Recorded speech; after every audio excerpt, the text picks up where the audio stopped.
Hi guys, ဒီနေ့ဗီဒီယိုမှာတော့ကျွန်တော်ဘာအင်ဂျီလေးဝယ်ထားလဲဆိုပြပါမယ်။ဒီထွန်းစာဦးတာအင်ဂျီလေး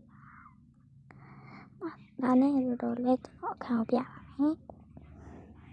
ဒီမှာကြည့်ပါတော့ကျွန်တော်တကားပေါ့။ကျန်ပါကျွန်တော်စာ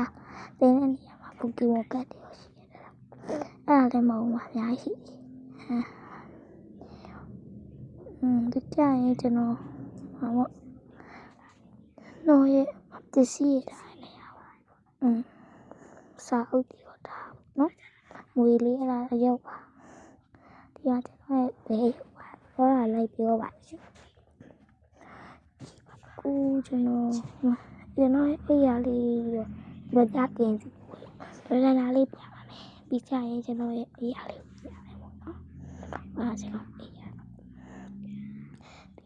ကျွန်တော်နောက်ကတော့နောက်ရပါမယ်။တန်လေးတူပြီးတော့နည်းနည်းဒါလေးတင်နေတဲ့အတွက်ကြောင့်ကောင်းပါပါတယ်။ဒီနေ့ဗီဒီယိုကိုလောက်ပါမယ်။ကျန်တဲ့ like subscribe လေးလုပ်ပေးပါ Bye bye